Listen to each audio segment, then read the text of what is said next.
Here's a Thunder Bay update. Getting rid of all the seams was definitely a chore. There's a little bit left on that one, and we'll see how this one turns out when I repaint that again. A little finesse of sandpaper to do here and there. I'm going to leave a bunch of the paint job.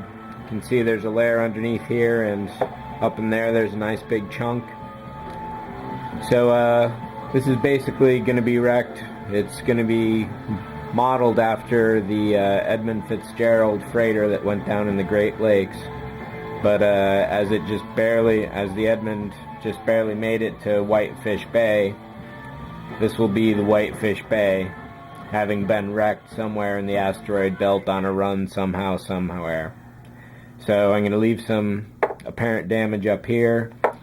I accidentally needed to trim this one afterwards because it didn't quite fit in line.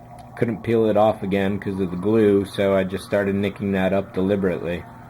So I'm going to do a little more damage here, possibly some in the engine, and then we'll see where else.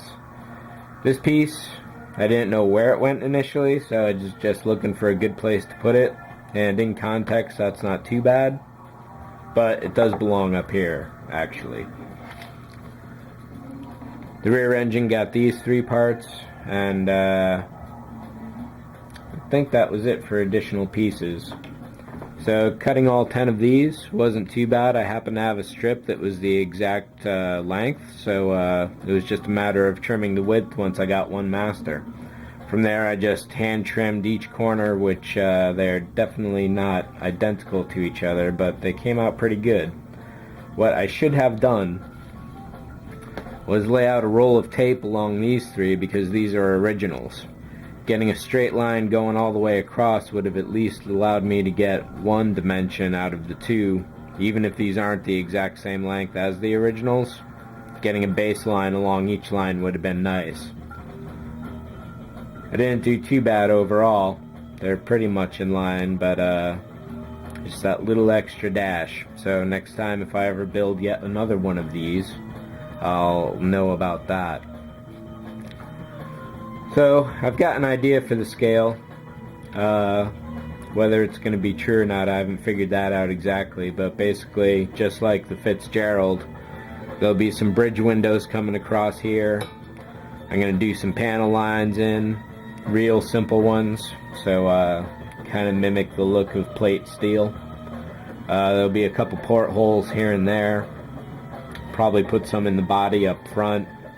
I may drill some reaction thrusters on each of the cardinal points here.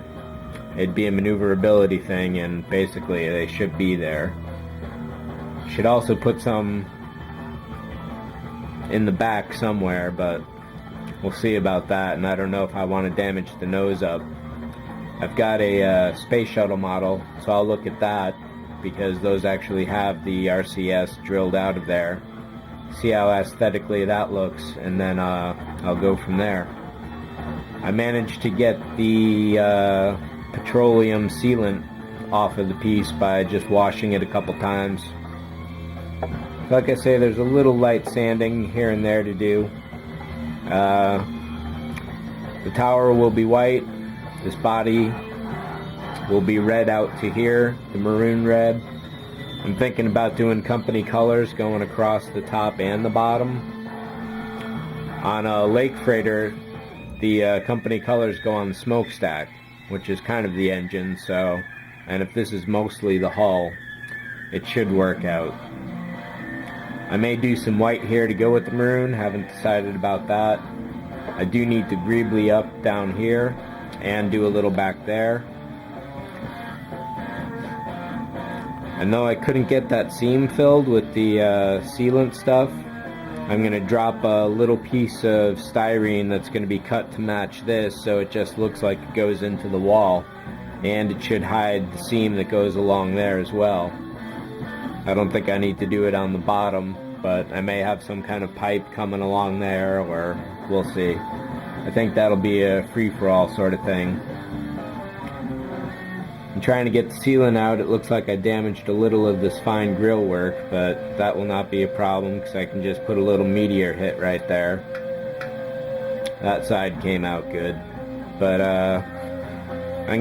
usually I separate all my work into pipelines, so I'm doing construction, electronics, and so on, but sometimes there's overlaps as well. So now that this is so close to finished, I'm going to break out the airbrush pretty soon. I've got a couple other models in line that I can do some airbrush work on as well, so I'll get 3 or 4 kits.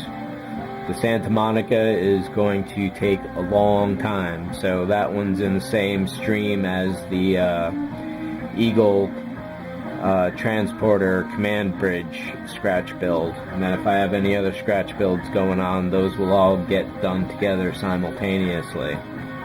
Electronics work, I'm almost done, and I'm pretty much ready to start a new round of kit building overall. These have just been a bit of a warm-up while I dealt with some of the electronics on the side. So the Thunder Bay is going to be great, and it will be done pretty soon actually. Maybe I'll even push it for the new year, so it's done on the 1st. We'll see. That's it. Rock on.